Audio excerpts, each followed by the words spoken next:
I'm very happy to be in this space again, although it's been a long time. Any kind of teaching space is at the same time a real responsibility and a real joy to be in. And I'm very happy to spend the next hour with you.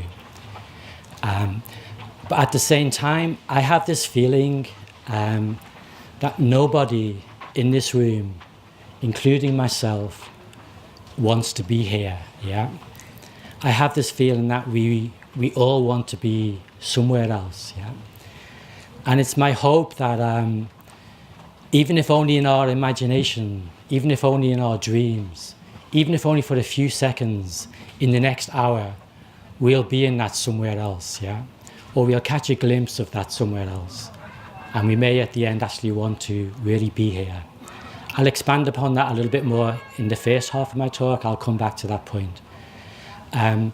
Let me just say a little bit about the nature of talking before I begin my talk. There are things which can be said. Of course, there are things which can be said in an hour-long talk. Yeah. But if we were imagine we were on retreat together, where we were together for 10 days and nights, deeply in that space, practicing together, studying together, just being side by side, silently doing everyday actions. In that kind of space, there are things which can be said, things which can be felt and experienced, which cannot be said, cannot be felt and experienced in a 1 hour talk. Yeah. And likewise, if we were to spend 3 months together, or 5 months, or 3 years, the sheer joy of that, of what would be possible in terms of language and communication, the kind of things that could be said, beautiful, elliptical, gentle, half visible, half hidden things that could be said, things that could be heard and felt, which can't be heard or said in a 10-day retreat, not to mention a 1 hour talk. Yeah. And yet it's kind of the faith that I have in the Buddhist path, that whenever I'm with people, I want to talk at that 3 month level. Yeah, I want to talk as if we've already been together for 1 month. We're going to be together for 2 more months, maybe even the whole of our lives, maybe even night school after that. Yeah, I want to talk at that level whenever I'm with people, because I know that the worst thing I can do as not an embodiment, but I can't think of a better word, as part of the Buddhist tradition, is waste your time. Yeah, and the best thing I can do is make you feel time and make you feel exactly what time can do and what can be done inside time. So my talk today is going to have 2 halves. Yeah, the second half I'm going to share with you some stories which have popped up over the years for me. To use the phrase of a 12th century Japanese woman, Sei Shonagon, maybe some of you have heard of her. These are stories which are like things which make the heart beat faster. Yeah, stories which have stopped me in my tracks over the years and made me think, yes, this path that I'm on is infinite. Yeah, this path has real heart in it. This path has tremendous capability in it. Stories which have made me realize the nothingness of who I am, in a way that doesn't destroy me, but actually makes my faith wider and bigger. Yeah, and maybe, if not today, these stories will go away with you, and they'll come up in your own mind when you need them, when you hear them. Yeah. So that'll be the second half of my talk, talking several little anecdotes from the Buddhist tradition. Actually, one or two of them might be outside the Buddhist tradition as well. And then the first half of my talk is going to be a confession. Yeah, and hopefully the stories will transform the confession. Yeah, will make the confession into sheer joy. Yeah, because I think we all know that Buddhism, that's what Buddhism's about. Yeah, sheer joy. It's not about the present moment or concepts or emptiness or the emptiness of emptiness or anything like that. Buddhism's about sheer joy in this world and the worlds around this world. And I'm hoping that the confession will turn into sheer joy. Also, it's a teaching space, and I firmly believe that all of you, if you're interested in Buddhism, is real, if it's going to continue, at some point you're going to be in teaching situations, and confession will be part of that for you. Yeah. So I hope the actual process of confession will also be experienced as a gift, yeah, something you can use. So without beating about the bush, without teasing you, and I don't want to tease you, what's the confession? Yeah. Well, the confession is that I really don't want to be here, and I received the invitation to be part of this year's Buddhafield in January from Dayajoti. I was here last year and I gave a talk, and apparently it went very well, and I enjoyed being around here and we had a good time. And Dayajoti emailed me in January and said, would you like to be part of the Dharma Parlour this year, In fact, she offered me 2 spots, this one and tomorrow's one. And I just accepted, because like I said, any kind of teaching space is sheer joy. A responsibility, but sheer joy. And I was very happy to accept that. But then I went into a kind of retreat space in April, May. And a certain question that I've been orbiting around for several years now kind of came back in on me. I think with certain questions, you have not an orbit which is purely circular. There's a question which sometimes you're very, very close to it, and sometimes you're looking at it from a distance, but you're always orbiting around this question, even in your sleep, even in your dreams, And this question that I've been orbiting around, it won't fit into a 5-minute section of a 1-hour talk, so I'm not going to try to. Just to give a flavour of it, I just want to quote a German art curator who I read an interview with her 5 years ago when she resigned from her position at a big German museum, and she was explaining why she was resigning. She said, the art world now is so complex, it's gone way beyond anybody's opinion about anything happening in the art world, And she used this phrase that really stopped me in my tracks, almost like a mantra for me now that comes back again and again. And the phrase is, opinions are non-contemporary, Opinions are completely irrelevant to what is happening in our world at the moment. She said, telling people about your opinions is akin to talking about your dreams, Just totally irrelevant, And that sentence, opinions are non-contemporary, has been haunting me ever since. And I'm the kind of person who, when I'm looking into a question, I just imagine it's true, as a way to explore it. And so I suddenly felt all my opinions were useless, irrelevant. And it's not just the art world here, it's also about the Buddhist tradition, and I can't go into that as well. But this question of silence was becoming very strong for me. I was looking a lot as well at technology. I read around a lot of stuff, not just Buddhist stuff, about how our memories are being uploaded onto the internet, into the cloud. We're slowly offering our questioning analytical mind, we're slowly handing that over to Google, We're not very far away from a situation where artificial intelligence systems will be able to engage with us. They'll be able to talk to us and understand us because they'll be having access to all our emails, our social media network posts, things like that. They will process language in real time. They'll have facial recognition systems to see whether we're smiling or not. There's going to be robots or systems that will talk to us. We're going to fall in love with those robots. We're going to feel understood by them in ways we've never felt understood by the people around us. And these robots, these systems are not going to be conscious, They're not going to be feeling anything. They're not going to be thinking anything. They're just processing us at the level of very large patterns of data. But we're going to fall in love with them, It's already happening. I've read some beautiful interviews of people who have spent time with robots and have been shocked by how personally involved they become with them, Even simple things like little seals that they use in Japanese nursing homes to stop people from feeling lonely. They start talking to them and giving them names, and they miss them and things like this. It's going to get much, much bigger than that.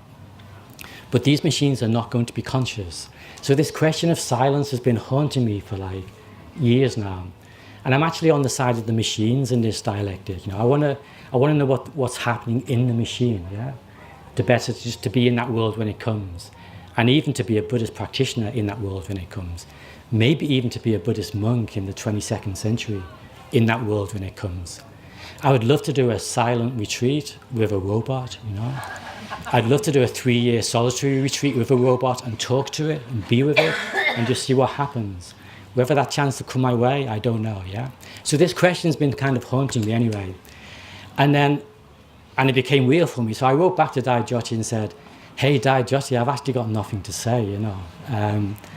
Can you hand them over to someone else, yeah?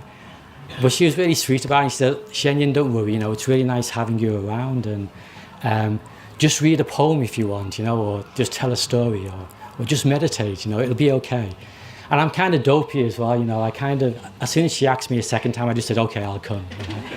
And I never thought about it. But nevertheless, the feeling is real, you know, I really don't want to be here, yeah? And I knew when I was still going to come that had to be part of the talk. I had to confess that, and I had to run with that feeling and see if something can come from that feeling, yeah? So I want the stories to turn that confession into something very beautiful if possible when we go into the second half. But I also want to say something about the nature of confession as well, yeah? I read a short interview with an American Zen teacher recently where he's talking precisely about confession. And he said a lovely thing. He said, if you confess your faults, some of your best students will leave, yeah? And if you don't confess your faults, you yourself will leave, yeah? And that's the razor sharp edge any teaching situation is involved in, yeah? And he went on to talk about how he's not at all surprised at the level of alcohol abuse in Dharma centers, you know, the depression, the stress of that double bind that people find themselves in. If you don't confess, you leave. If you confess, they leave, yeah? But at the same time, I have a deep abiding faith that everything in the world has multiple dimensions to it. You know, the emptiness teachings in their classic format. And I was confident that confession can be turned into shared joy, yeah? So I just wanted to tell you, I don't want to be here, yeah? And still come from that place and still sense that something meaningful can happen. Because for sure, if you're going to end up teaching in any space in the future, or if you already are, probably like running a weekly Dharma class or something like that, and you're going to see the same 6 people come every week and shyly sit down and hello, and you do the hour and a half sitting or whatever, and you're going to see people just disappear without any reason, yeah? And you bump into them on the street and it's kind of embarrassing. And you're going to sit down one Wednesday evening at 7:30 for the umpteenth time, having to say something before the meditation class to inspire people, and you're going to think to yourself, I really don't want to be here, you know? You're going to hit that barrier. And I just want to try and, first of all, tell you it's okay to feel like that, you know? If you do it properly, if you do it with joy, it creates energy and it creates space. And something really lovely can come out of that. You can be there and really not want to be there, yeah? And still be there. And something lovely will happen in that space, yeah? So I wanted to have the confession as part of the tour. And then the stories now will actually feed back into the confession, yeah? Will feed back into this sense of what does it mean to really want to be there, yeah? What does it mean to really want to be somewhere? And like I said at the beginning, these stories, I just want to give them to you in the same way as when I go home to my family in Liverpool, none of whom are interested in Buddhism, remotely interested in Buddhism, yeah? I don't talk to them about Buddhism when I go home. I just watch the football with them, yeah? And I just sit there and and they say, all right, Martin, how are you doing? I go, I'm fine, yeah. No. And we watch the football. And I know I don't have to talk to them about Buddhism because, well, they're not interested anyway, so it's detrimental to talk to them about it, yeah? But I also think they're seeing me sitting next to them on the couch watching the football in monk's robes, yeah? They've got that kind of imprint in their mind, and it'll help them in some way beyond the limits of my imagination, beyond the limits of my rationale, yeah? And I'm happy just to operate at that level. I'm happy to operate at every single level under the sun, actually. My confession, I really don't want to be here, isn't coming from embarrassment. It's not about being shy, about being uncomfortable about this kind of space. if I could actually communicate to you how comfortable I am in this space, it might even freak some of you out, you know. But that's the fact, yeah. I'm very happy because I know the responsibility of this. I know the nothingness of who I am. The Buddhist teachings have trained me to see that very beautifully. And because I know the nothingness of who I am, I can just be here and trust. Trust you, trust myself, trust the tradition, trust the moment, yeah. So I want you, when you hit that wall in the future, as you surely will, as you surely have, as even maybe right now, maybe some of you are thinking, I really don't want to be here, you know. And if you are, feel free to stand up and walk out. Yeah? And if you're going somewhere else halfway through this talk, feel free to stand up and leave. Yeah, I know one person's going to leave halfway through. Actually, I should say 10 to cover my back. Yeah, but anyway, let's go into the stories now. Yeah, just one by one. I'm not even sure which ones for sure. I just wanted to be in this space and feel the energy of it, and trust that I wouldn't totally lose my way. Yeah. But the first story for sure I wanted to share with you comes from the biography of Geshe Kappa. For those of you who don't know him, he's one of the giants of Tibetan Buddhism. I think the 13th, 14th, 15th century, something like that. He's the founder of the Gelug school, of which I've been ordained in. His biography is full of amazing things. You know, he started the prayer festival in Tibet, which went on unbroken for 600 years before the Chinese decided there's better things you can do in the middle of February, you know. And so and that's just one of many things he's done, you know, wonderful, like his practice. He did literally millions of prostrations, millions of mandala offerings, wrote amazing texts. And but this little story in his biography, when I read it, something deep inside me went very quiet and said, this is where I need to get to at some point, yeah. The story is this: he had a deep enlightenment experience in a retreat he was in. It was in a dream. 3 teachers came to him that he was studying, and one of them touched him on the head with a book, and it was such a powerful blessing. When he woke up in the morning, he opened the book because he recognized what the book was. Started reading it, and then within a few minutes had this tremendous breakthrough in his understanding of the Buddhist teachings. Some kind of irreversible, joyful, protecting experience. And then when he came out of retreat, and this is the bit that really touched me, he felt such gratitude for the whole of the Buddhist universe and all the teachers he'd had in that had got him to this point where he'd had this experience, after which he knew completely he was safe forever after that, yeah? He was so full of gratitude for that experience that he walked all the way back to the hermitage where he received his first teachings. The teacher had already died, you know, he wasn't there anymore. He went all the way back to that hermitage, back to the room where as a young monk he received his first teachings, and he covered the walls in gold leaf as an offering, yeah. And that's the kind of space that I want to try and get to in this life, yeah. I actually feel that until I feel that kind of gratitude, until I have the experiences that create that kind of gratitude, I shouldn't even be talking to you, you know. I shouldn't be wasting your time. I should be doing the work necessary to live at the same kind of level, yeah. To have an experience, to have a realization, to have a sense of gratitude, that I want to just go there and cover the walls in gold leaf, yeah. And I actually have faith that that time will come, you know. And that's another one of the lovely things about Buddhism. The deeper your faith comes in the path, the more you can relax, the more you realize the nothingness of who you are, yeah. The more you realize that the nothingness of who you are is supported by the whole vast Buddhist tradition, and you just keep going, yeah.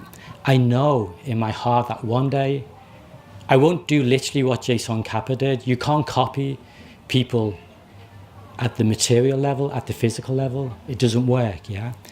But I will copy the spirit of what Geshe Kappa did, you know.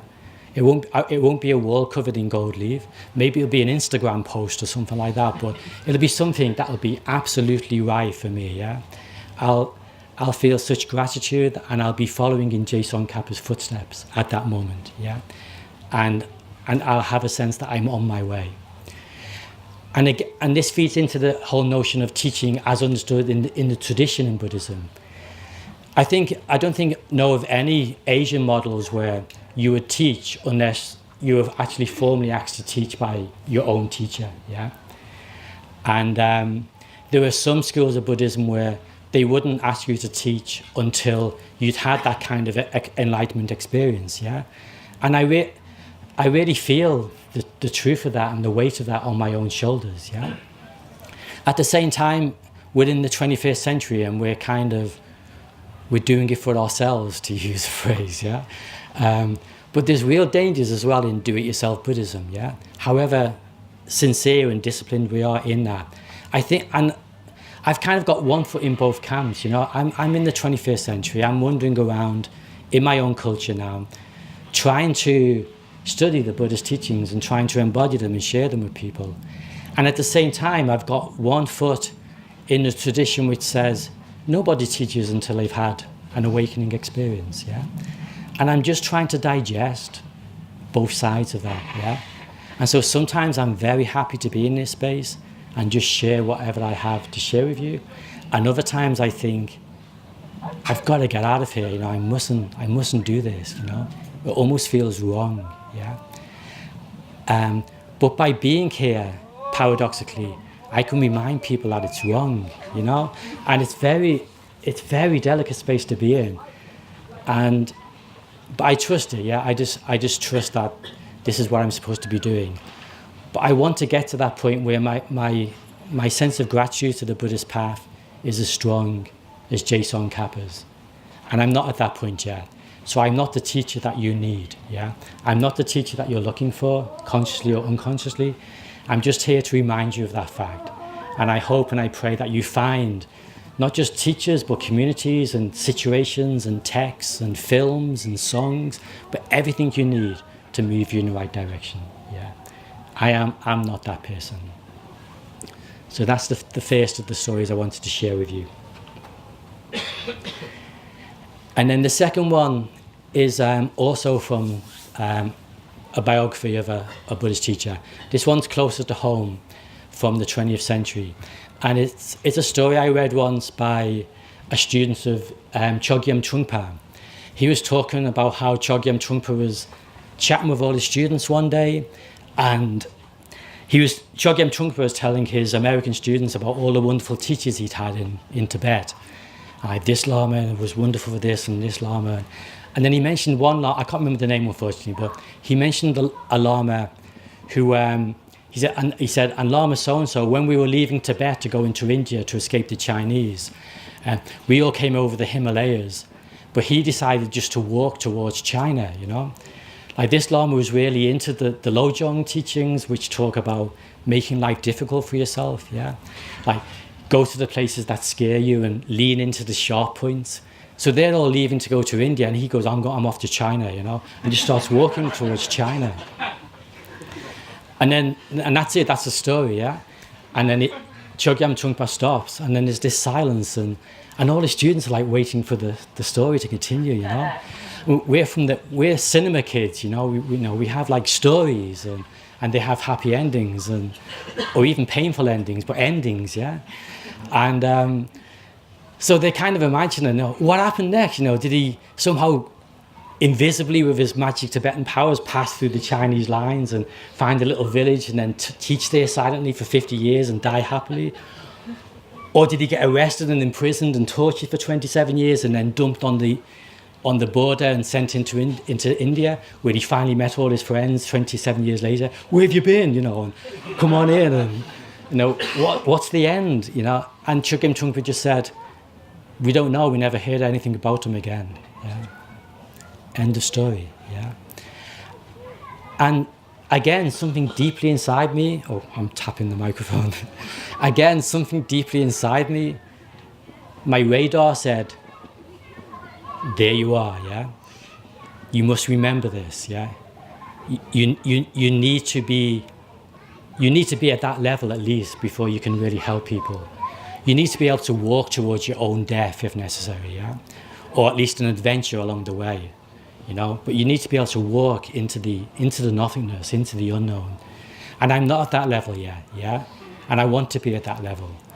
And one of the many ways you get to that level is saying, I'm not at that level, I want to be at that level. Yeah, it's confessing again and again what you see and what is beautiful and what you aspire for and what you don't have. And at times even what you can't even imagine having. Although my imagination is pretty developed now, the Tibetan Buddhist path is fantastic for developing your imagination, you know. So I do believe that I'll get to that point one day, but I'm so far away from it at the moment, I'm almost ashamed, you know. But I'm ashamed with dignity, yeah. I'm ashamed with faith, yeah. And I'm ashamed with confidence, yeah. And so I can share that shame with you, yeah. And I know that you'll smile rather than say, yeah, you ought to be ashamed, Shenyen, get out of here, yeah. Next teacher, please, you know. I kind of know you'll help me in that. You're helping me now, you'll help me in the future, you'll help me forevermore, yeah. I think the Buddhist path, there's two elements that it's very easy to lose sight of in our kind of technical approach to Buddhism, where we've closed it down to like just sorting our minds out and being happy and things like that. There's two elements which are almost opposites, but which are actually very close together. These are vows and repentance, yeah? Because we have Buddha nature, however you want, I'm not going to begin to talk about that. We have the capacity to awaken, but we have to awaken it, and that's where vows come in. And we fail again and again and again and again and again. And that's where repentance comes in. And I can't imagine a Buddhist path which doesn't have vows and doesn't have repentance, yeah? Which doesn't have shared joy and which doesn't have sadness, yeah? It's got to be all included. And if you can do that in your practice and have a sense of the vastness of the practice, wonderful things will happen. The next story I want to share with you actually isn't in the Buddhist tradition. It was an interview I read with a Japanese-American woman. I can't even remember where now. But she was talking about her experience of going to college in America. And she's blind, by the way, yeah. She's blind, and she's talking about how she's coped with being a blind student in a modern American university. And she rented an apartment very near the university, close enough to walk to, but she wanted to live independently. She'd been blind from birth, so she was very comfortable looking after herself, you know, in a household which was, she knew her way around and only she lived in. And the interviewer was just chatting with her about her experiences, and one of the questions was, what kind of things do you need help with as a blind person? And she said, well, actually, the things like changing the light bulbs, yeah? She said, I don't actually know when the light bulbs are finished, yeah? So I need help changing the light bulbs, yeah? So someone comes in and does that for me, yeah? And then the interviewer said to her, actually, why do you need light bulbs, you know? You're blind, yeah? And she laughed and said, yeah, I don't need them for myself, yeah? But my house is opposite a house on the other side of the street, yeah? And I just feel it's kind of sad if they just have this house opposite them that's always in darkness, you know? So I just turn the lights on in different rooms every now and then to make it look like a normal house, yeah? It's for their sake, not for me. And I read this story and I thought, wow, you know, I'm nowhere near that kind of level of compassion and awareness and imagination, you know? I'm pretty self-centered, and I just don't have that ability, yeah? And again, that radar goes off, you know? You've got to get there, yeah? And you shouldn't really be teaching until you get there, yeah? And there's a real sense of, every time I'm reminded of why I shouldn't be teaching, I'm filled with sheer joy, because the reminder itself is a teaching, and the reminder itself is like pulling me towards the direction I want to go in. There's a wonderful, you know, dialectic in this.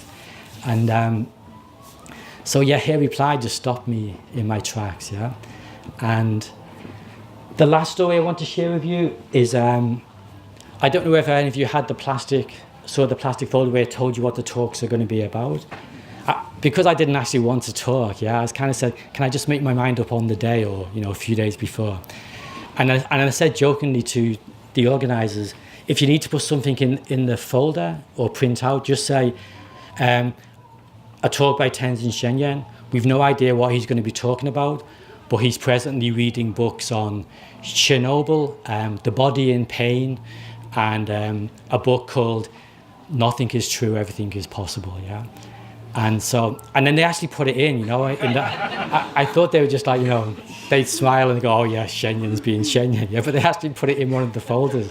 I was on the toilet the first, and the Dharma, they put it in the folder, yeah. And so I felt after that, I thought I should include at least one story from one of those 3 books, yeah. Otherwise I might get accused of, like, you know, you didn't do what you said you're going to do, Shenyen, yeah. The one I'm going to take it from is the book Chernobyl Prayer, yeah. And it's a fantastic, wonderful book about the immediate and long-term aftermath of Chernobyl. It's all interviews, monologues for people who survived the experience or who had, like, the wives of firefighters. 35% of the firefighters, and there was thousands used, were dead within 7 years of Chernobyl, yeah. They said it actually felt like mass suicide. They just sent them in knowing they were going to die, you know. No radiation suits, the helicopters, no protection on the helicopters, you know. All those guys were dead, some of them within weeks. And the whole book is about people talking about that. Again, there's always this underlying tone in my reading of, I'm not there, yeah? And I need to get there, yeah? These are people talking about what they call the beginning of the age of disasters, yeah? Like, she's saying we're now moving into an age now where disasters are going to be commonplace, yeah? And she's interviewing, like, old ladies who refuse to leave Chernobyl, and what it's like living in these totally abandoned villages and with no power and things like that. And, like, one old lady was asked, you know, aren't you scared living here by yourself now? You know, what about bandits? People are coming to loot the villages, you know, even though they're all radioactive. You know, aren't you scared you might get killed? Or bandits coming to steal your stuff? And she goes, what can they steal from me? My soul, you know? I've got nothing else anyway, yeah? Let them come. One of them was given a dog by her grandson when she said, I'm not leaving. And her grandson called the dog Radion, you know, and gave it to her. And there's really, really funny stories in there as well about a woman was selling apples in the market, saying, come and get your lovely red apples from Chernobyl, lovely apples. And someone said to her, you shouldn't be saying that, no one's going to buy apples from Chernobyl. He goes, oh, no, I'm doing a roaring trade, yeah. People are buying them for their bosses, you know. But the final thing from the book that I want to share with you is this sense of we're moving into a different kind of a space. Yeah? She's talking about how suddenly overnight our fears had shifted, you know. She said, suddenly we were afraid of apples, of cut grass, of winds coming from certain directions, you know. They took some kids on a holiday to France a few years later who'd spent 3 years living in that kind of environment, being told, don't go into the flowers, you know, stay on the gravel path. Sometimes balls would bounce into the flowers and they just stand there looking at the ball in the flowers, scared to go into the flower bed and get their ball back, you know. It's a new world, yeah. And she talked about that sense of fear.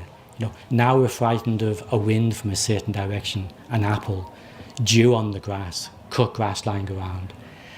And she talked about it's not just Chernobyl, but the world. We now live in the world of Chernobyl, yeah.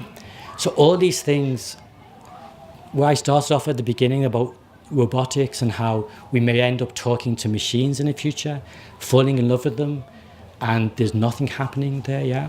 We may end up living in a world, we are already living in a world where we can be frightened of the very next thing next to us. You know, the person sitting next to us might just suddenly blow up, things like that, yeah.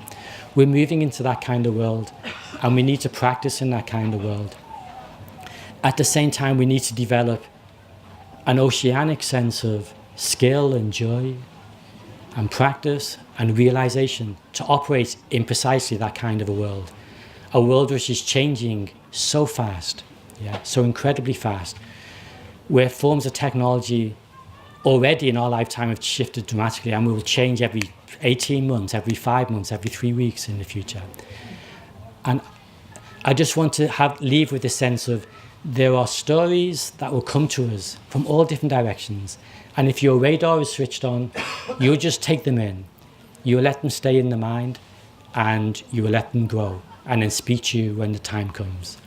But I hope that all of you have a sense of, in whatever way it's meaningful for you, have a sense of you want to cover some wall somewhere in gold leaf. Yeah. I hope you all have a sense of one day you want to walk towards your death, towards China or whatever it is in the future. Yeah.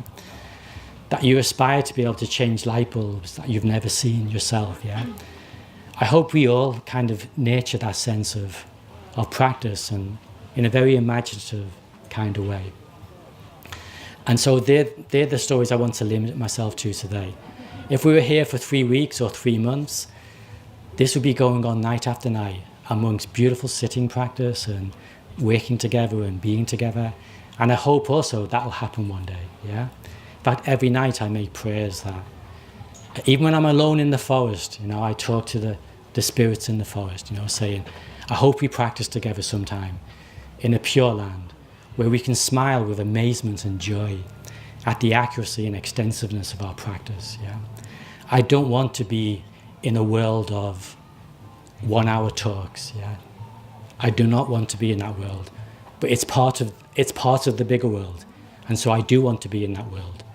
But deep down, I don't. Yeah, and so I hope we meet together in unimaginable spaces in the future, where you have no worries. Yeah.